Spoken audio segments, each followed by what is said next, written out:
فاسألوا أهل الذكر إن كنتم لا تعلمون.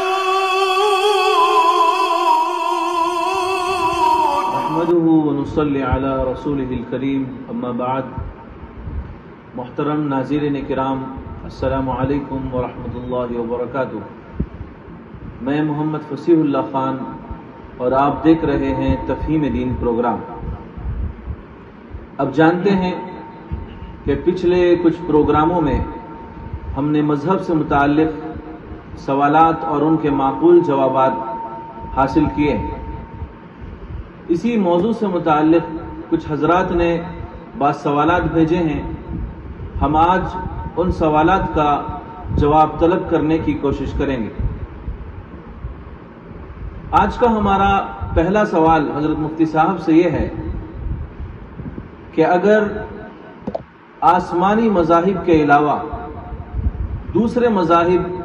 اللہ کی جانب سے نہیں ہیں تو پھر ان مذاہب میں یہ دیکھنے میں آتا ہے کہ رسول اللہ صلی اللہ علیہ وسلم کے سلسلے میں پیشن گوئیاں ملتی ہیں، تو کیا ہم ان مذاہب کو آسمانی مذاہب کے جیسا ہی برحق سمجھیں یا ان کو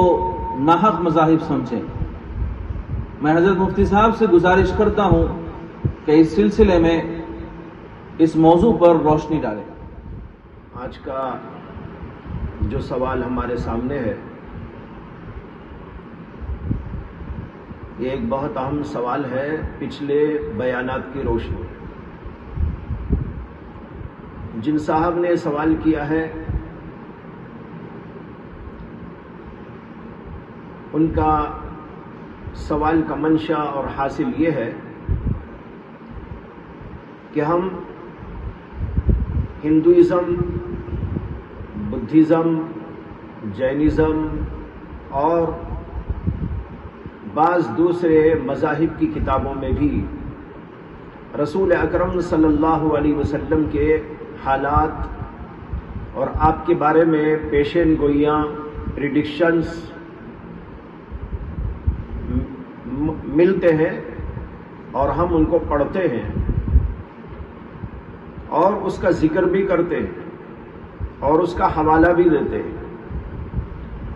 تو اگر رسول اللہ صلی اللہ علیہ وسلم کے بارے میں یہ پریڈکشنز اور پیشگوئیاں جو اس میں آئی ہوئی ہیں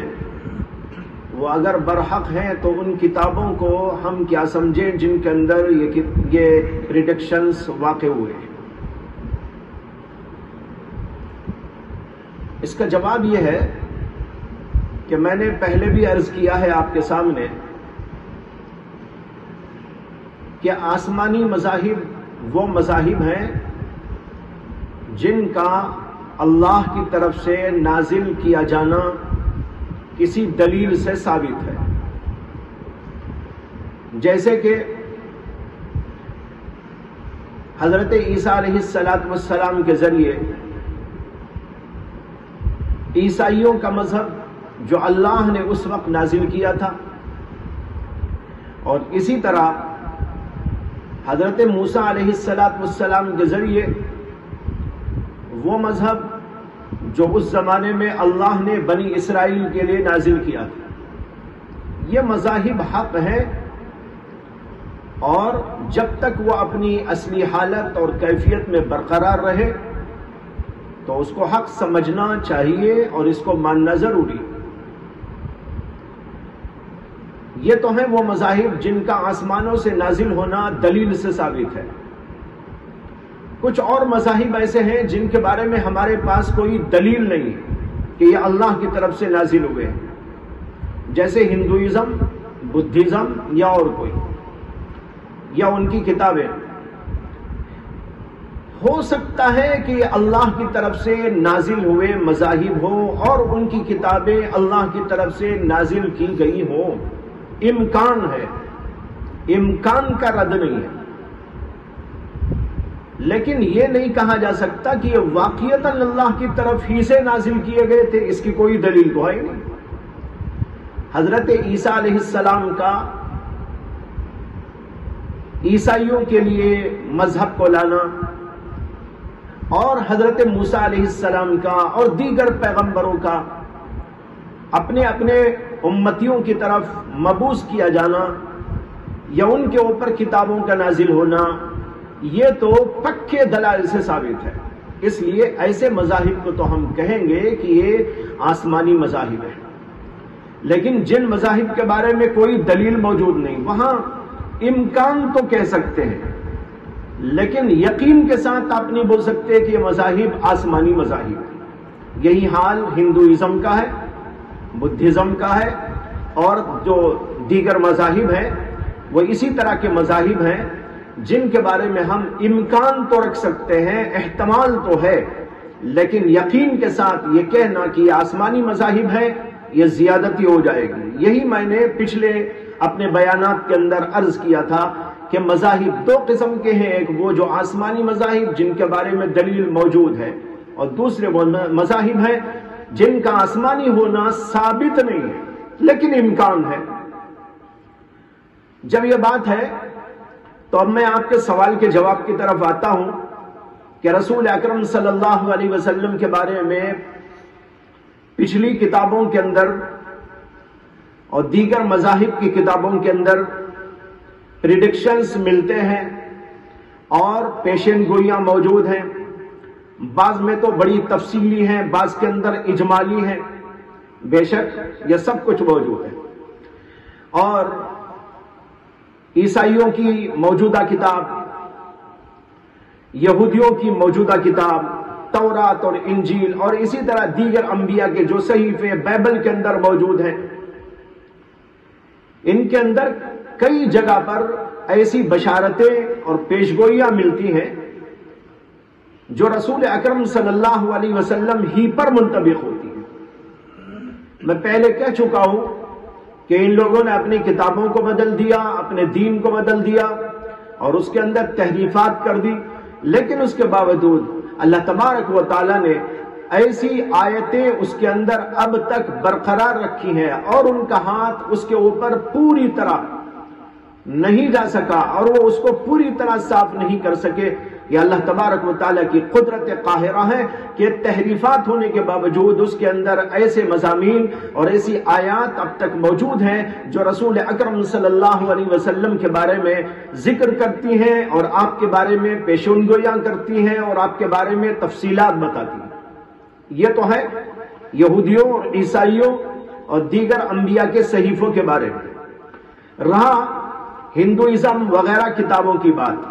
جیسے ویداس ہیں اور قرآنس ہیں، ان کے اندر بھی کچھ رسول اکرم صلی اللہ علیہ وسلم کے بارے میں پیشین گوئیاں ملتی ہیں۔ اب یہاں پر یہ کہا جائے گا کہ جو ایسی پیشین گوئیاں ہیں اگر یہ واقعی اللہ کی طرف سے نازل ہوئی، جیسے احتمال تو ہے اس بات کا، تو پھر وہ برحق ہے، اور اگر یہ کتابیں آسمانی نہیں تو اس کے اندر یہ چیزیں کہاں سے آ گئی؟ اس کا جواب یہ ہو سکتا ہے کہ جیسے ایسا ہوتا ہے کہ دیگر کتابوں کے اندر کچھ چیزیں موجود تھی اور کچھ لوگوں کے درمیان میں یہ چیز چلی ہوئی تھی اور اس کو ان کے رشیوں نے اور ان کے جو ہے مذاہب کے جو بڑے لوگ تھے وہ بھی اس کا ذکر کرتے تھے، اور اس طریقے پر وہ چلتے چلتے یہاں تک بھی بات پہنچ گئی اور ان کی کتابوں کے اندر بھی اس کو داخل کر لیا گیا، حق سمجھ کر داخل کر لیا گیا، اس لیے کہ رسول اکرم صلی اللہ علیہ وسلم کے بارے میں جو پیشین گوئیاں تھیں وہ تمام پیغمبروں نے کی تھی۔ ہر پیغمبر جو بھی آتا تھا وہ پیغمبر اللہ کے نبی محمد صلی اللہ علیہ وسلم کے بارے میں اور آخری پیغمبر کے بارے میں اور آپ کے حسب اور نسب اور آپ کے خاندان اور آپ کے وطن اور آپ کی صفات اور آپ کے خصائل اور آپ کے شمائل اور آپ کی مختلف قسم کے جو ہے کام دھام، ان سب چیزوں کے بارے میں بڑی تفصیلات کے ساتھ میں بتاتے تھے۔ تو ہو سکتا ہے کہ چیزیں جو پھیلی ہوئی تھی اور اس طرح پھیلی ہوئی تھی کہ ان کی سچائی میں لوگ شک نہیں کرتے تھے، اس لیے ان چیزوں کو ان کے رشیوں منیوں نے جا کر ان کتابوں کے اندر بھی داخل کر دیا، تو اس طریقے پر یہ چیز یہاں پر آ گئی۔ یہ اس طرح ہم کہہ سکتے ہیں۔ تو دو صورتیں ہیں، یا تو یہ اللہ کی کتابیں تھیں جیسے کہ احتمال ہے، میں نے اس کا رد نہیں کیا تھا، لیکن جب تک کسی چیز کے بارے میں یہ ثابت نہ ہو جائے کہ یہ اللہ کی طرف سے ہے، ہم اللہ کی طرف اسے منسوب نہیں کر سکتے، احتمال بیان کر سکتے، ممکن ہے، ہو سکتا ہے، لہذا ہو سکتا ہے، اور اگر نہیں ہے تو پھر اس طریقے پر جو پھیلی ہوئی بات تھی اور لوگوں کے درمیان میں انتہائی مشہور تھی، چنانچہ اللہ کے نبی علیہ السلام کے بارے میں یہ سب باتیں اس قدر آشکارا تھی اور لوگوں کے سامنے چلتی تھی اور بیانات اس کے بارے میں ہوتے تھے کہ اس کے اندر لوگوں کو شک نہیں ہوتا تھا۔ اس طریقے پر اس چیز کو یہاں تک پہنچا دیا گیا۔ یہ بات ممکنات میں سے ہے۔ یہ آپ کے سوال کا جواب ہے۔ انہی صاحب نے ایک اور سوال کیا ہے، اور وہ سوال یہ ہے کہ اسلام اگر مذہب حق ہے تو اس کے ماننے والوں اور اس کے پیروکاروں میں اس حد تک اخلاقی، سماجی، اقتصادی گراوٹ کیوں ہے؟ ہم چاہتے ہیں کہ اس پر بھی حضرت مفتی صاحب روشنی ڈالیں۔ اس سوال کے اندر یہ پوچھا گیا ہے کہ اسلام ایک برحق مذہب ہے، اللہ کی طرف سے نازل کیا گیا ہے، لیکن اس کے جو ماننے والے ہیں آج ان کے اندر بڑی اخلاقی گراوٹ ہے اور آپسی لڑائیاں ہیں، جھگڑے ہیں، فسادات ہیں اور مختلف قسم کی برائیاں موجود ہیں۔ اسلام نے جب اتنی بہترین تعلیمات دی، اس قدر بہترین انداز سے ایک تربیت کا ہم کو نظام دیا، تو پھر یہ اخلاقی گراوٹ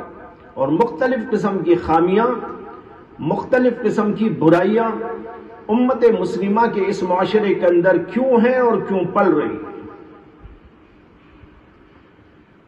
بھائی صاحب نے سوال تو کیا ہے لیکن انہوں نے شاید غور نہیں کیا کہ اسلام نے جو کچھ تعلیمات بہتر سے بہتر، عظیم سے عظیم تر اور انسانوں کی بھلائی کے لیے، فلاح کے لیے، بہبود کے لیے دینی تھی، وہ ساری تعلیمات عطا فرمائی۔ لیکن اگر لوگ اس کے اوپر عمل نہ کریں، اس کے مطابق زندگی نہ کریں، اس کو اختیار نہ کریں، تو اس کی وجہ سے کوئی سوال اسلام کی حقانیت پر نہیں اٹھتا۔ اسلام تو برحق ہے، اس کی تعلیمات برحق ہے، اور ان تعلیمات کے اندر بلندی ہے، ان تعلیمات کے اندر فوقیت ہے، ان تعلیمات کے اندر ہر پہلو کے اعتبار سے اچھائی اور خوبی اور کمال ہی ہے۔ لیکن ماننے والے لوگ اس کو مانتے تو ہوں لیکن اس کے مطابق زندگی نہ کرتے ہو، تو یہاں پر سوال اسلام کی حقانیت کا نہیں پیدا ہوتا، یہاں پر سوال یہ پیدا ہوتا ہے کہ ان لوگوں کے اندر یہ غلط پن، غلط انداز کیوں پیدا ہو گیا۔ یہاں پر سمجھنے کی بات یہ ہے کہ ایک مسلمان وہ ہوتا ہے جو اصلی مسلمان ہے، اور بہت سے لوگ وہ ہیں جو آج دنیا میں اسلام کے نام لیوا ہیں لیکن وہ صرف نسلی مسلمان ہیں۔ ایک اصلی مسلمان اور ایک نسلی مسلمان، جیسے یہود نے اور عیسائیوں نے نسلی مذاہب پیدا کر لیے۔ انہوں نے کہا ہم یہود ہیں، انہوں نے کہا کہ ہم عیسائی ہیں۔ ان لوگوں نے عیسائیت کو، یہودیت کو ایک نسلی مذہب سمجھ کر اس کے ساتھ اسی طرح کا معاملہ کیا، اور ان لوگوں نے کہا، قرآن اس کا ذکر کرتا ہے، وَقَالُوا لَن يَدْخُلَ الْجَنَّةَ إِلَّا مَنْ كَانَ هُودًا أَوْ نَصَارَىٰ۔ یہودی کہتے تھے کہ جنت میں صرف یہودی داخل ہوگا، نصارہ کہتے تھے کہ جنت کے اندر صرف نصارہ داخل ہوں گے۔ اللہ تعالیٰ نے ان کے جواب کے اندر فرمایا، تِلْكَ أَمَانِيُّهُمْ قُلْ هَاتُوا بُرْهَانَكُمْ إِن كُنتُمْ صَادِقِينَ۔ یہ تو ان کی دل بہلائی کی باتیں ہیں، یہ تو ان کی تمنائیں ہیں، یہ تو ان کے صرف آرزویں ہیں، جھوٹی آرزو۔ اللہ نے کہا قُلْ هَاتُوا بُرْهَانَكُمْ إِن كُنتُمْ صَادِقِينَ، اگر تم سچے ہو تو اس کے اوپر دلیل لاؤ کہ جو یہودی ہوگا چاہے وہ عمل کرے نہ عمل کرے، ایمان لائے نہ ایمان لائے، توریت پر عمل کرے یا نہ کرے، پیغمبروں کی باتوں پر چلے کہ نہ چلے، ہر صورت کے اندر وہ جنت میں داخل ہو جائے گا۔ اور عیسائیوں سے پوچھو کہ تم کہتے ہو کہ عیسائی ہی جنت میں داخل ہوں گے، تو ان سے کہو کہ اس کے اوپر دلیل پیش کرو کہ ہم چاہے اس دین پر چلیں جو پیغمبروں نے پیش کیا، یا اس دین کو الٹ دیں اور اس کے اندر تحریف مچا دیں، اس کے اندر گڑبڑی کر ڈالیں اور اپنی منمانی کرنے لگیں، تو کیا تب بھی تم جنت میں داخل ہوں گے؟ اللہ نے ان سے مطالبہ کیا قُلْ هَاتُوا بُرْهَانَكُمْ إِن كُنتُمْ صَادِقِينَ۔ اور اس کے بعد میں اللہ تعالیٰ نے ایک عجیب اصول بیان کر دیا، ساری دنیا انسانیت کے لیے اصول۔ اللہ نے کہا بلا من اسلم وجہہ للہ وہو محسن، کہتے ہیں لیکن سن لو، جو آدمی بھی اپنے آپ کو اللہ کے سپرد کرے گا، اسلم وجہہ للہ، جس آدمی نے بھی اپنے آپ کو اللہ کے حوالے کر دیا، اس کے سپرد کر دیا، یعنی اس پر ایمان لایا، اس کی باتوں کے مطابق زندگی کیا، وہو محسن، اس حالت کے اندر کہ وہ اچھائی کرنے والا ہو، یعنی ایک ماننا بھی ہے اور ایک احسان کرنا یعنی نیکی کرنا ہے۔ صرف ماننے کا ذکر اللہ نے نہیں کیا، من اسلم، جو مان لے، وہو محسن، اس حالت کے اندر کہ وہ احسان کرتا ہو، اچھائی کرتا ہو، نیکی کرتا ہو، نیکی کے راستے پر چلتا ہو، تو اس کا اجر اللہ کے پاس موجود ہے۔ ایک عجیب اصول ہے، ساری دنیا انسانیت کو اللہ نے سنا دیا، یہود کو بھی سنایا، نصارہ کو بھی سنایا، اور اسی کے ساتھ تمام مسلمانوں کو بھی سنا دیا۔ کیا اصول؟ اصول یہ ہے کہ جو بھی ایمان لائے گا، اسلام لائے گا، اور اس کی باتوں پر جو نیکیوں کی تعلیم ہے اس کو عمل میں لاتا رہے گا، وہ ہے اصل میں اللہ کے نزدیک سچا مسلمان، اس کے لیے اجر موجود ہے۔ اور جو آدمی صرف نام کے لیے کہے کہ میں یہودی ہوں یا نصرانی ہوں، یا کوئی نام کے لیے کہے کہ میں مسلمان ہوں، لیکن حقیقت کے اندر اس نے نہ قبول کیا ہو اور نہ قبول کرنے کے بعد اس کے مطابق زندگی کی ہو، تو اس کے لیے وہ اجر نہیں، اس کے لیے وہ ثواب نہیں، اس کے لیے وہ جنت کا وعدہ نہیں جو اللہ نے فرمایا۔ یہ ہے جو اللہ نے اصول بیان کر دیا۔ اسی آیت کی تفسیر میں حضرت مفسر مولانا مفتی محمد شفیع صاحب نور اللہ مرقدہ نے لکھا ہے کہ یہ آیت یہود و نصارہ کی گمراہیوں کے جواب کے اندر نازل کی گئی، ان کے غلط نظریات کے بارے میں نازل کی گئی۔ یہودی کہتے تھے کہ ہم جنت میں جائیں گے، کوئی نہیں جائے گا۔ عیسائی کہتے تھے کہ ہم جنت میں جائیں گے اور کوئی نہیں جائے گا۔ اللہ نے اس کے جواب کے اندر یہ آیت نازل کر کے بتایا کہ صرف دعوے سے کچھ نہیں ہوتا،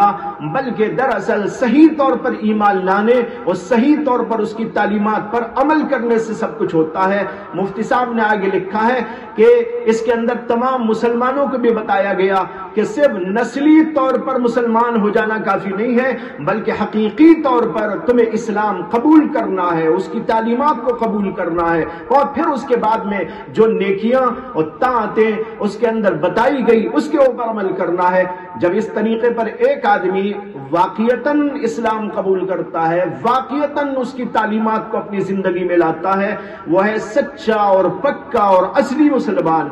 ورنہ آج بیشتر مسلمان ایسے ہیں جو نسلی طور پر تو مسلمان ہیں، خاندان مسلمان ہے، باپ مسلمان ہے، ماں مسلمان ہے، یہ بھی مسلمان ہے، اس کے نام مسلمانوں جیسا رکھ دیا گیا ہے، لیکن اسے پوچھو اللہ کے بارے میں تو کچھ نہیں معلوم۔ اسے پوچھو رسول کے بارے میں تو اسے نہیں معلوم، اللہ پر کیا یقین کرنا چاہیے، اللہ پر کن باتوں پر ایمان لانا چاہیے، کن کن باتوں سے متعلق ایمان لانا چاہیے، رسولوں پر ایمان کیسا لانا چاہیے، آخرت پر ایمان کیسا لانا چاہیے، کن باتوں کو ماننا ہے، کن باتوں کو نہیں ماننا، اور پھر ماننے کے ساتھ ساتھ اپنی زندگی کے اندر عمل، یہ ایک دوسرا مسئلہ پیدا ہوتا ہے۔ لیکن دونوں کے اندر بہت زیادہ کوتاہیاں، بہت زیادہ کمزوریاں آج کے مسلمانوں کے اندر پائی جاتی ہیں۔ اسی لیے یہ صورتحال ہے جس کا ہمارے اس بھائی نے ذکر کیا کہ آج مسلمانوں کے اندر بڑی خامیاں ہیں، بڑے کھوٹ ہیں، اخلاقی گراوٹ ہے۔ انہوں نے مثالیں بھی دی اور کہا کہ جیسے لڑائیاں ہیں، جھگڑے ہیں، ماں باپ کی اطاعت نہیں ہے، بزرگوں کا احترام نہیں ہے، اور بہت ساری گناہ کی باتیں ہیں جو مسلمانوں کے اندر رائج ہیں۔ تو آخر اس کی کیا وجہ یہی ہے کہ انہوں نے اسلام کو ماننے کے باوجود صحیح طور پر قبول نہیں کیا۔ نسلاً وہ مسلمان ہیں، ورنہ تو آج بھی مسلمانوں کا ایک اچھا خاصا طبقہ ایسا ہے الحمدللہ جو واقعتاً قرآن پڑھتا ہے، احادیث پڑھتا ہے اور اس کے مطابق عمل کرتا ہے، ان کی زندگیوں کے اندر بڑی بھلائی معلوم ہوتی ہے۔ آج ہم اگرچہ کہ بہت حد تک یہ دیکھتے ہیں کہ مسلمانوں کے اندر خامی اور خرابی اور کھوٹ ہے، لیکن اسی کے ساتھ یہ بات بھی فراموش نہیں کر سکتے، اور کوئی آدمی اس کو فراموش نہیں کر سکتا کہ آج مسلمانوں کے اندر کوئی بھلائی ہی نہیں۔ بے شمار لوگ ہیں آج، دیکھیے آج جو کرونا کی وبا پھیلی ہوئی ہے اور لوگ مرتے جا رہے ہیں، تو کھلے طور پر یہ بات سامنے آ رہی ہے کہ بہت سارے دوسرے مذاہب کے لوگ اپنے خاندان کے مرنے والے لوگوں کی تجہیز و تکفین میں کوئی حصہ لینا نہیں چاہتے، دفن تک کرنے نہیں آنا چاہتے، بلکہ سامنے بھی آنے سے کتراتے ہیں۔ لیکن اسی کے ساتھ ہم یہ بھی دیکھ رہے ہیں کہ مسلمان لوگ آگے بڑھ بڑھ کر خدمت انجام دے رہے ہیں، اخلاق کا ایک نمونہ پیش کر رہے ہیں، دنیا والوں کو بتا رہے ہیں کہ دیکھو اسلام یہ ہے، اسلام کی یہ تعلیم ہے، ہندو ہو، عیسائی ہو، کوئی اور مذہب کا ہو، لیکن اسے ضرورت ہماری پڑے تو ہم ہر طرح کی قربانی دینے کے لیے تیار، حتیٰ کہ کرونا کی اس وبا کے درمیان بھی یہ لوگ ایسے کرونا کے مریض اور ایسے کرونا سے مرنے والے لوگوں کی تجہیز میں، تکفین میں، ان کی خدمت میں، ان کی ضرورتوں کو پورا کرنے کے اندر لگے ہوئے ہیں اور آگے بڑھتے جا رہے ہیں۔ یہ تو آج کھلے طور پر دیکھا جا رہا ہے۔ تو کیا اس بات کی دلیل نہیں ہے کہ اسلام کی حقانیت نے ان لوگوں کے دلوں پر اثر کیا ہے، اسلام کی حقانیت نے ان لوگوں کو ابھارا ہے، اسلام کی حقانیت اور سچائی نے ان کو آگے کیا ہے؟ جبکہ دوسرے مذاہب والے، کل ہی مجھے ایک صاحب بتا رہے تھے جو خود سماجی کارکن ہیں اور وہ بھی کرونا کے مریضوں کی خدمت میں لگے ہوئے ہیں، اور اسی طریقے پر اور بھی اس طرح کی چیزوں کے اندر بڑا ان کا حصہ ہے، میرے دوست ہیں، وہ کل بتا رہے تھے کہ کئی عیسائی لوگ اور کئی غیر مسلم لوگ، بڑے بڑے خاندان کے بڑے بڑے مالدار، وہ آ کے یہ کہہ رہے ہیں کہ تم 1,00,000 روپے لے لو، ہمارے مریض کو تم ہی اٹھا دینا، ہم آنے کے لیے تیار نہیں۔ ایک باپ کے بارے میں بیٹے نے کہا کہ ہم پیسے دے دیں گے لیکن ہم آنے کے لیے تیار نہیں، کوئی کرو۔ کتنی شرم کی بات ہے ان مذاہب والوں کے لیے، اور کتنے فخر کی بات ہے اسلام والوں کے لیے۔ تو دیکھیے ایک پہلو وہ ہے جو آپ نے دیکھا، یہ بھی صحیح ہے، اور اس کی وجہ وہی ہے جو میں نے عرض کیا کہ ایسے بیش تعلق تو نسلی قسم کے مسلمان ہیں جن کے اندر کچھ گراوٹ ہے، لیکن بہت سارے ایسے بھی ہیں جو اسلام کو پڑھ کر، اسلام کی تعلیمات سے متاثر ہو کر اخلاقی اعتبار سے بڑی بلندی پر ہیں، لوگوں کی خدمت کر رہے ہیں، اور بار بار ایسے واقعات سامنے آتے رہتے ہیں۔ اس لیے ایک پہلو کو نہ دیکھیے، دوسرے پہلو کو بھی دیکھیے، اور دوسرے پہلو کو دیکھتے ہوئے اس کو اجاگر بھی کرنے کی کوشش کیجئے، تو انشاءاللہ آپ کو یہ بات سمجھ میں آ جائے گی کہ جن لوگوں نے بھی اپنے آپ کو گراوٹ میں ڈالا ہے، یہ وہ لوگ ہیں جو اسلام کی تعلیم کو حاصل نہیں کرتے، لیکن جو لوگ اس کو حاصل کرتے ہیں اور اس کو پڑھتے ہیں اور اس سے متاثر ہوتے ہیں اور ان کے اندر ان چیزوں کو اجاگر کرنے کا سلیقہ آ جاتا ہے، تو پھر ان کے اخلاق میں جو ہے بلندی پیدا ہو جاتی ہے اور ہر موقع پر ایسے لوگ آگے بڑھ کر آتے رہتے ہیں۔ یہ بات کھلے طور پر آج دیکھی جا رہی ہے، اس لیے ایک پہلو پر نہیں۔ اچھا ایک بات اور عرض کر دوں آپ کو، عام طور پر لوگ یہ کہتے ہیں کہ بھئی مسلمانوں میں بڑی خرابیاں، میں بھی مانتا ہوں بہت ساری خرابیاں ہیں، لیکن کیا اس سوال کا یہ منشا تو نہیں کہ دیگر مذہب کے لوگوں میں برائی نہیں ہے؟ اگر یہ سمجھ کر سوال ہو رہا ہے تو غلط ہے سوال۔ دوسرے اور لوگوں کے اندر بھی بڑی گراوٹ ہے۔ ابھی جو میں نے کرونا کے بارے میں مثال دی، یہ اخلاقی گراوٹ کی انتہا ہے جو دوسرے مذاہب کے لوگوں میں دیکھنے میں آ رہی ہے۔ اصل بات یہ ہے، ہمیں ان لوگوں کا علم زیادہ ہوتا ہے جو اپنے لوگ ہوتے ہیں۔ مسلمان ہے تو مسلمان کا تعلق مسلمان گھرانے سے ہوتا ہے، مسلمان خاندان سے ہوتا ہے، مسلمان دوستوں سے ہوتا ہے، مسلمان تعلق داروں سے ہوتا ہے، مسلمان کے معاشرے سے ہوتا ہے، مسلمان کے محلے سے ہوتا ہے۔ وہاں جو برائیاں نظر آ جاتی ہیں تو ہم یہ سمجھتے ہیں کہ ہمارے ہی میں برائی ہے، لیکن جب دوسروں کے معاشرے میں رہنے لگیں گے یا دوسرے لوگوں سے معاملے ہوں گے تو وہاں بھی ایسی باتیں پیش آئیں گی۔ ایسا نہیں ہے کہ دوسروں کے معاشرے اس سے بالکل خالی ہے، بلکہ میں آپ کو ایک بات اپنی بتاتا ہوں، میرے ذہن میں بھی کبھی ایسی بات آتی تھی کہ مسلمانوں میں بڑی گراوٹ ہے، مسلمانوں میں یہ اور یہ کمی ہے اور ایسا ہے اور ایسا ہے، اور یہ سبھی سمجھتے ہیں، میں ہی کیا، عام طور پر سبھی سمجھتے ہیں، اور ایک درجے میں وہ بات صحیح بھی ہے، لیکن یہ صحیح نہیں ہے کہ دوسروں کے درمیان ایسی بات نہیں ہے، یہ سمجھنا غلط ہے۔ تو جب ایسی بات میرے ذہن میں تھی تو ایک صاحب تھے جس سے میں کچھ انگلش پڑھا کرتا تھا، تو ایک بار وہ میرے پاس آئے اور ان کو کچھ ضرورت تھی، تو انہوں نے کہا کہ مجھے کچھ رقم کی ضرورت ہے، میں اتنے دنوں میں دوں گا، غالباً 15 دن کا وعدہ لیا ہوگا۔ میں نے کچھ رقم جو انہوں نے مانگی تھی دے دی۔ وہ عیسائی تھے، پڑھاتے بھی تھے، انگلش زبان پڑھانا ان کا پیشہ تھا، میں نے بھی ان سے پڑھا، اور وہ ایک پادری کے بیٹے بھی تھے۔ بہرحال انہوں نے کہا تو میں نے دے دیا۔ 15 دن کا وعدہ لے کر جو گئے تو اس کا 15 دن کے بعد کوئی عطا پتہ نہ تھا، یہاں تک کہ بات چلتی رہی، بیچ میں کچھ یاد دہانی کے باوجود معاملہ آگے نہ بڑھا، اور تقریباً 1 یا 1.5 سال کے بعد انہوں نے رقم لوٹائی۔ پھر اس کے بعد ایک اور موقع پر بھی ان کو ضرورت پڑ گئی، تو انہوں نے صرف 1 دن کا وعدہ، صرف 1 دن کا دے کر یہ کہا کہ اتنی رقم کی مجھے ضرورت ہے، تو میں نے ان کو دے دی۔ لیکن میں آپ کو بتا رہا ہوں کہ اس کے بعد وہ صاحب آج تک مجھے نظر نہیں آئے۔ یہ واقعہ میں سمجھتا ہوں کچھ یادداشت میری ایسی بتا رہی ہے کہ آج سے 15-20 سال پہلے کا واقعہ، آج تک پھر اس کے بعد ان کا کوئی عطا نہ کوئی پتہ، آج تک وہ رقم واپس نہ ہوئی۔ کوئی مسلمان کے ساتھ ایسا معاملہ ہوتا ہے تو ہم کہتے ہیں بھائی مسلمان ایسے، لیکن دیکھو دوسروں کے ساتھ بھی ہوتے ہیں، جب واقعات پیش آتے ہیں، معاملات پیش آتے ہیں تو وہاں بھی ایسا ہوتا ہے۔ اس لیے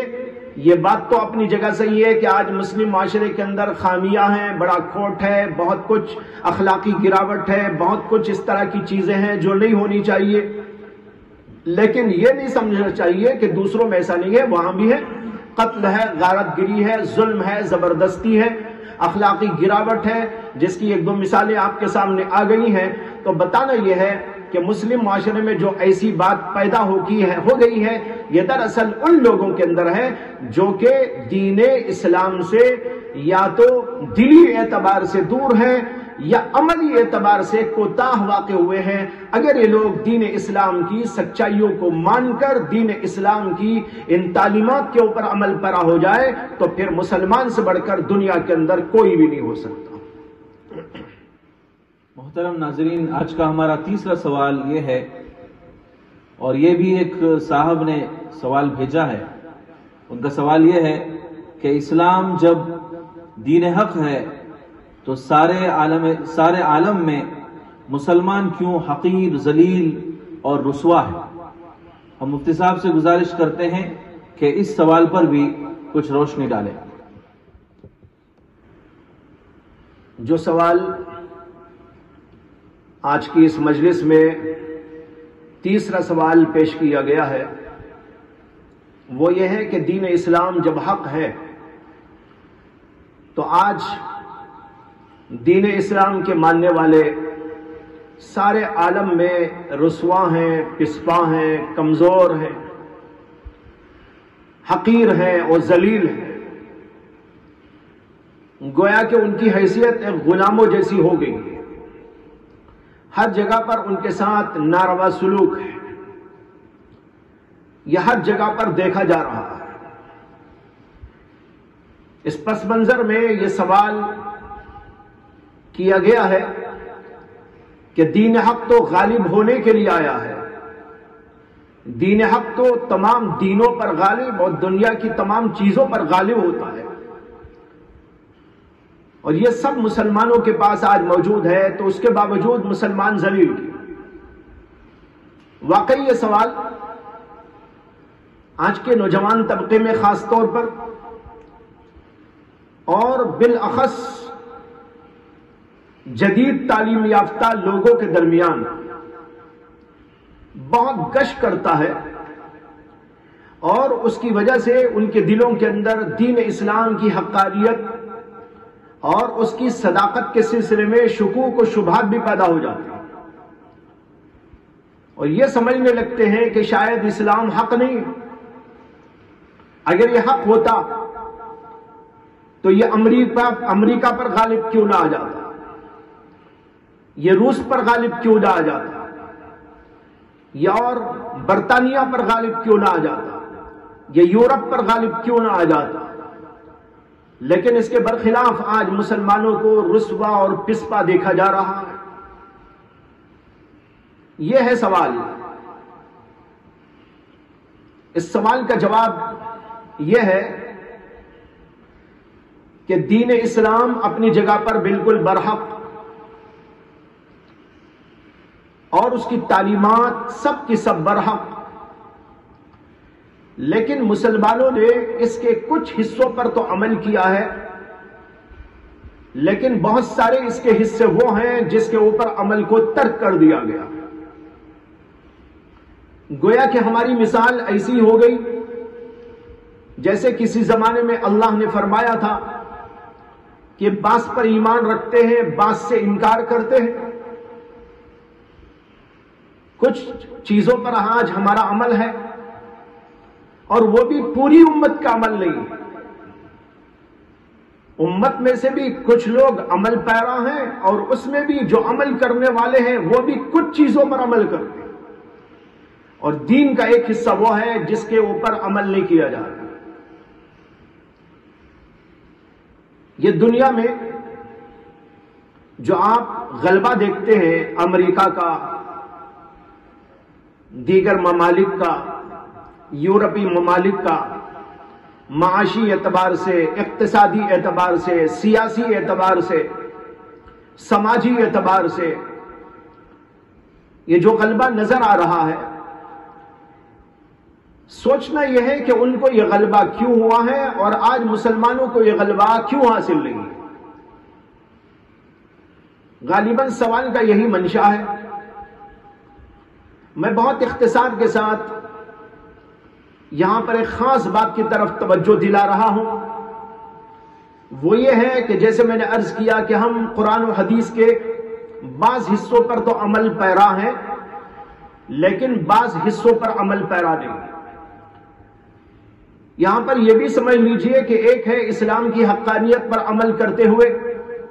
آخرت کے اندر درجات کا پانا، آخرت کے اندر فلاح کا پانا، اور ایک ہے دنیاوی اعتبار سے غلبہ پانا۔ دنیاوی اعتبار سے غلبہ پانے کے لیے جو اصول ہیں، قرآن و حدیث کی روشنی میں ان اصولوں پر جب تک عمل نہ کیا جائے گا اس وقت تک دنیاوی طور پر غلبہ نہیں ہو سکتا۔ دنیاوی غلبہ دنیاوی اصولوں کے مطابق قرآن و حدیث کی روشنی میں اختیار کرنا ہوگا۔ ایک مثال، جیسے ایک آدمی تجارت میں آگے بڑھنا چاہتا ہے، تجارت میں آگے بڑھنے کے لیے اگر وہ آدمی اپنے گھر میں بیٹھ کر قرآن کی تلاوت کرنے لگے، ذکر اور وظیفے پڑھنے لگے، ہر آدمی سمجھ سکتا ہے کہ اس کی وجہ سے اس کی تجارت کامیاب ہو جائے، جبکہ وہ صرف گھر میں بیٹھا ہے۔ جو تجارت کرنے کے لیے اصول ہیں، ذرائع ہیں، وسائل ہیں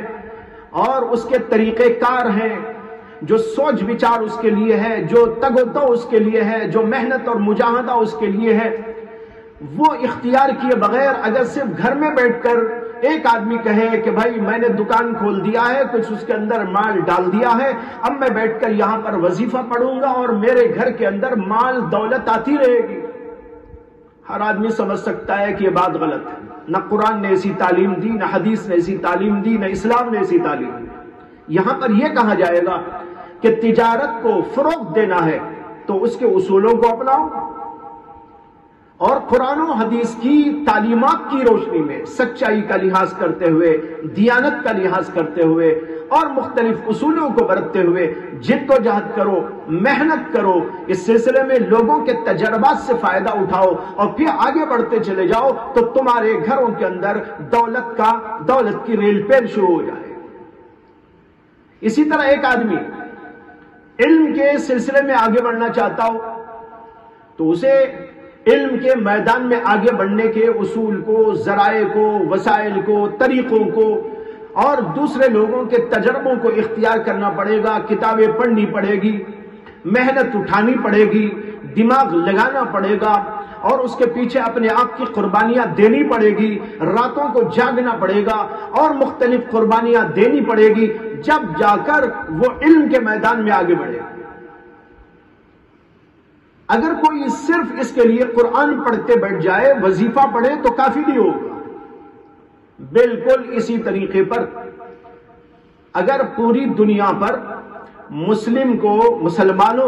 مسلمانوں کی طاقت کو غلبہ پانا ہے اور جو ہے سب کے اوپر حاوی ہونا ہے تو ان کو انہی اصول شریعت کے مطابق دنیا کے ان دھندوں میں، دنیا کے ان کاروبار میں، دنیا کے ان مختلف قسم کی چیزوں میں اپنا بھی حصہ لگانا پڑے گا اور محنت اور طریقوں کو اختیار کرتے ہوئے آگے بڑھنا پڑے گا۔ جب اس طریقے پر آگے بڑھیں گے تو پھر امت مسلمہ کو غلبہ ملے گا۔ لیکن آج امت مسلمہ نے بحیثیت مجموعی، کہیں کہیں جزوی طور پر کچھ ہو رہا ہو تو میں اس کا انکار نہیں کرتا، جزوی طور پر ہو رہا ہے، لیکن بحیثیت مجموعی اس سلسلے میں بہت کوتاہ واقع ہو گئی امت۔ قرآن پاک کی ایک آیت عرض کرتا ہوں کہ اللہ تعالیٰ نے کہا وَأَعِدُّوا لَهُم مَّا اسْتَطَعْتُم مِّن قُوَّةٍ وَمِن رِّبَاطِ الْخَيْلِ تُرْهِبُونَ بِهِ عَدُوَّ اللَّهِ وَعَدُوَّكُمْ وَآخَرِينَ مِن دُونِهِمْ لَا تَعْلَمُونَهُمْ اللَّهُ يَعْلَمُ۔ اپنی قوت کو مجتمع کرو، وَأَعِدُّوا لَهُم مَّا اسْتَطَعْتُم مِّن قُوَّةٍ،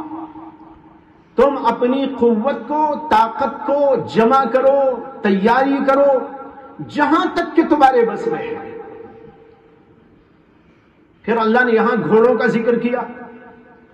کیوں؟ اس زمانے میں حربی طاقت کے لیے گھوڑوں کی ضرورت تھی۔ حضرت مولانا مفتی محمد شفیع صاحب نور اللہ مرقدہ نے تفسیر معارف القرآن میں اسی آیت کے ضمن میں لکھا ہے کہ یہ اس زمانے کے لحاظ سے تھا، لیکن جیسے جیسے زمانے بدلتے ہیں، حالات بدلتے ہیں اور چیزوں کے وسائل بدلتے ہیں تو اس کے لحاظ سے یہاں پر معنی بھی بدلتا جائے گا، یعنی وہ مراد لینا پڑے گا۔ کسی زمانے میں گھوڑے، آج گھوڑے آپ نہیں رکھیں گے، آج کی جو ضرورت کی چیزیں ہیں اس کے لیے وہ آپ کے پاس میں جمع ہونا چاہیے۔ آج بحیثیت مجموعی امت مسلمہ اس آیت پر عمل کو چھوڑی ہوئی ہے۔ اسی طریقے پر تجارت کی منڈیوں پر مسلمان حاوی نہیں، غالب نہیں، کیوں نہیں؟ اس لیے کہ انہوں نے ان چیزوں کو چھوڑ دیا، اس کے اصولوں کو چھوڑ دیا، اس کے وسائل کو چھوڑ دیا، اور اکے دکے کچھ لوگ کر رہے ہیں الگ الگ اپنے اپنے ملکوں میں، اپنی اپنی تجارت کی منڈیوں میں تو الگ ہے، لیکن بحیثیت مجموعی پوری امت کے لیے فکر مندی کے ساتھ اس طرح غلبہ پانے کی جو فکر ہونا چاہیے وہ فکر آج موجود نہیں۔ اسی طرح سیاست کا حال ہے، اسی طرح اقتصادیات کا حال ہے۔ تو مطلب یہ ہوا کہ آج امت مسلمہ اس سلسلے میں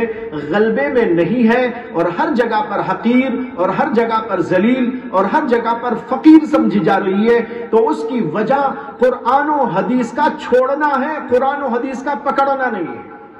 اگر وہ قرآن و حدیث کو پوری طرح پکڑ لیتے،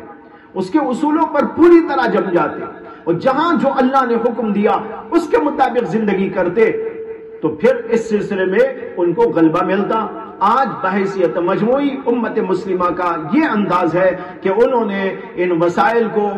اور ان طریقوں کو اور اس قسم کے جو اصول و ضوابط ہیں جو مادی ترقی کے لیے لازم تھے، ان ساری چیزوں کو چھوڑ دیا۔ چنانچہ حضرت مولانا مفتی شفیع صاحب نے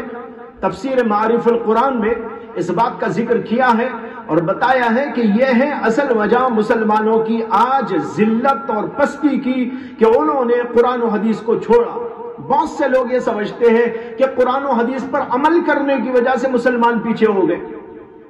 نہیں، مسلمان پیچھے اس لیے نہیں ہوئے کہ انہوں نے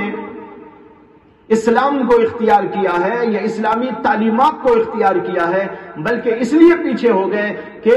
جو قرآن و حدیث کی اصل منشا تھی اس کے مطابق انہوں نے قرآن و حدیث کو حاصل نہیں کیا، قرآن و حدیث کو نہیں پکڑا، قرآن و حدیث پر عمل نہیں کیا، اس لیے وہ رسوا اور پسپا ہیں۔ اگر امت مسلمہ اس کے مطابق جو قرآن و حدیث نے ہم کو اصول و ضوابط دیے، دنیاوی و مادی لائنوں کے اندر اس کے وسائل کو، اس کے ذرائع کو، اس کے اسباب کو، اس کے طریقوں کو اور اس کے اصولوں کو، اس کے ضوابط کو اختیار کرتے ہوئے آگے بڑھے، تو پھر امت مسلمہ سب پر غالب ہوگی۔ جیسے کہ ایک طویل زمانے تک لوگوں کو دنیا میں مسلمانوں نے دکھایا کون سی فیلڈ ہے جس میں ایک زمانے میں مسلمان آگے نہیں تھے، بلکہ ساری دنیا کو مسلمانوں نے روشنی دی ہے۔ ساری دنیا کو قرآن و حدیث کے علوم کی روشنی میں مادی ترقیات کو بھی بتایا ہے۔ اندلس کے زمانے کو یاد کیجئے، وہاں کی ترقیات کو یاد کیجئے، لوگوں نے اس کے اوپر کتابیں لکھی ہیں، اس کو پڑھ کے دیکھیے۔ تاریخ اس بات کی گواہ ہے، تاریخ اس بات کی شاہد ہے کہ کس طریقے پر وہاں غلبہ ہوا، مادی غلبہ ہوا۔ ایک ایک شہر کے اندر مختلف قسم کی تجارتوں اور مختلف قسم کی چیزوں کو بنانے کا، فیکٹریوں کا ایسا عجیب و غریب نظام تھا کہ ساری دنیا حیران تھی کہ ان کے پاس یہ کہاں سے عقل آئی ہے، یہ کہاں سے سمجھ آئی ہے، یہ کہاں سے تجربہ آیا ہے۔ بہت سارے سائنسی علوم کے موجد مسلمان ہیں، بہت ساری ٹیکنالوجی کے فنون کے موجد مسلمان ہیں۔ ان لوگوں نے بہت کچھ کیا اور پھر اس کے بعد مسلمانوں کو پیچھا کرنے کے لیے سازش کی گئی اور ان کو پیچھا کرنے کی کوششیں کی گئی، اور سازش کے نتیجے میں مسلمانوں کو پیچھا کیا گیا، اور پھر ان کی کتابوں پر، ان کے علوم پر، ان کی تحقیقات پر، ان کے انکشافات پر، ان سب چیزوں پر انہوں نے غلبہ پایا، یعنی بالفاظ دیگر چوری کر لی، اور چوری کر کر ان چیزوں پر پھر انہوں نے اپنا بیس بنایا اور آگے بڑھ کر دنیا کے اندر اس روشنی کو پھیلایا۔ یہ روشنی جو آپ دیکھ رہے ہیں، یہ ترقی جو آپ دیکھ رہے ہیں، مادی اعتبار سے جو غلبہ آپ دیکھ رہے ہیں، سیاسی اعتبار سے جو غلبہ آپ دیکھ رہے ہیں، معاشی اعتبار سے غلبہ آپ دیکھ رہے ہیں، یہ سمجھنا چاہیے کہ یہ خود مسلمانوں کے دیے ہوئے علوم کا، فنون کا اور ان کے انکشافات کا، ان کی تحقیقات کا نتیجہ ہے۔ یہ سب انہوں نے قرآن و حدیث کے علوم کی روشنی میں کیا۔ جب تک اس پر امت قائم تھی، ساری دنیا نے اس کو دیکھا اور ساری دنیا مالا مال ہوئی، اور آج ہم اس بات پر بھی فخر کرتے ہیں کہ یہ جو کچھ ہے وہ ہمارے آباء و اجداد کے علوم کا، فنون کا، ان کی محنتوں کا، ان کے انکشافات کا، ان کی تحقیقات کا ثمرہ ہے، نتیجہ ہے جو انہوں نے دنیا کو دیا۔ یہ الگ بات ہے کہ انہوں نے چوری کر کر اس کا پر اپنا نام رکھ لیا ہے اور مسلمانوں کو کسی گڑھے میں ڈھکیلنے کی کوشش کی۔ تو اس طریقے پر سازشوں کے نتیجے میں ہوا، لیکن آج بھی امت مسلمہ اپنے آپ کو کچھ تیار کرے، اس کے لیے ایک منصوبہ بند کوشش ہونی چاہیے، ایک منظم کارروائی ہونی چاہیے، اور ظاہر ہے کہ اس کے لیے صرف عوام الناس کافی نہیں ہو سکتے، عوام الناس کا طبقہ کافی نہیں ہو سکتا، چاہے وہ پڑھے لکھے لوگ ہوں، بلکہ اس کے لیے مسلمان ملکوں کو آگے بڑھنا ہوگا، مسلمان ملکوں کے نمائندوں کو آگے بڑھنا ہوگا، ان کو اپنی طاقت اس کے پیچھے لگانی ہوگی، ان کو اپنی طاقت کے اور اپنے وسائل جو کچھ اللہ نے ان کو دیے۔ آج مسلمانوں کے پاس بڑے وسائل موجود ہیں، معدنی وسائل، زمینی وسائل، فضائی وسائل اور مختلف قسم کے وسائل۔ ان وسائل کو صحیح معنی میں استعمال کیا جائے گا تو اس کے نتیجے میں یہ سارا غلبہ حاصل کیا جا سکتا ہے۔ خلاصہ یہ ہے کہ دین حق ہے مذہب اسلام، اور اس کی تعلیمات الحمدللہ پورے طور پر سچائی پر مشتمل ہے، صداقت پر مشتمل ہے، حقانیت پر مشتمل ہے، اور فلاح و صلاح کے سارے اصول و سارے ضوابط اس کے اندر موجود ہیں۔ لیکن آج ہم ان میں سے بہت سارے اصولوں پر، بہت ساری چیزوں پر عمل پیرا نہیں ہے، اس وجہ سے آج امت ہر جگہ پر ٹھوکر کھاتی دکھائی دے رہی ہے۔ ہمیں دعا بھی کرنی چاہیے، کوششیں بھی کرنی چاہیے، صرف ایک دوسرے پر جو ہے بات کو کہہ کر بات ختم نہیں کر دینا چاہیے۔ پوچھنے والے ہر آدمی کو بھی اور سننے والے ہر آدمی کو بھی اور بولنے والے کو بھی یہ سوچنا ہے کہ امت کو آگے بڑھانے اور قرآن و حدیث کے علوم کے مطابق اس کو غلبہ دینے میں میرا کیا حصہ ہے، میرے پیسے کا، میری طاقت کا، میری صلاحیت کا، میری فکروں کا، میرے جذبات کا کتنا حصہ اس کے لیے لگ رہا ہے۔ آج امت مسلمہ کی ایک ان کا المیہ یہ بھی ہے کہ صرف وہ ایک دوسرے کو بولتے ہیں کہ وہ امت میں ایسا ہو رہا ہے، امت بہت پیچھے ہو گئی ہے۔ یہ بولنے والا کیا خود امت کا فرد نہیں ہے؟ یہ امت سے الگ ہے؟ جب امت ہی میں یہ بھی داخل، وہ خود سوچے میں کیوں پیچھے ہوں، وہ خود سوچے میں کیا کر رہا ہوں۔ میں نے غلبہ اسلام کے لیے، میں نے مسلمانوں کے غلبے کے لیے، میں نے مسلمانوں کو صلاح و فلاح کے راستے پر گامزن کرنے کے لیے دنیاوی و مادی اعتبار سے اور اخلاقی اعتبار سے، معاشی اعتبار سے، اسی طرح روحانی اعتبار سے میں نے کیا حصہ اس کے اندر لیا ہے، میں اپنا کتنا مال لگاتا ہوں، میں اپنا کتنا وقت لگاتا ہوں، میں اپنی کتنی قربانیاں اس کے لیے دیتا ہوں، میں کس قدر اس کے پیچھے اپنا وقت لگاتا ہوں، اس کو ہر آدمی کو سوچنا ہے۔ ہر آدمی یہ سوچ کر آگے بڑھے گا، ایک زمانہ آئے گا کہ ایک منظم طاقت تیار ہوگی، منصوبہ بند طریقے پر کام ہوگا، اور پھر منصوبہ بند طریقے پر جب یہ کام ہوگا اللہ وہ غلبہ پھر عطا کر سکتے ہیں۔ یہ ہے آپ کے سوال کا جواب۔ آج کا پروگرام انہی کچھ سوال و جواب پر ختم ہوتا ہے۔ انشاءاللہ ہم کچھ اور سوالات اور کچھ اور موضوعات کے ساتھ آپ کی خدمت میں حاضر ہوں گے۔ اللہ مفتی صاحب کو جزائے خیر عطا فرمائے۔ آپ نے بہت ہی اختصار کے ساتھ اور بہت ہی جامع کلام فرمایا۔ اللہ تعالیٰ سے دعا ہے کہ اللہ تعالیٰ ہمیں ہدایت عطا فرمائے اور امت مسلمہ کی کھوئی ہوئی شناخت رسول اللہ صلی اللہ علیہ وسلم کے صدقے طفیل میں ہمیں واپس لوٹائے۔ وآخر دعوانا ان الحمدللہ رب العالمین۔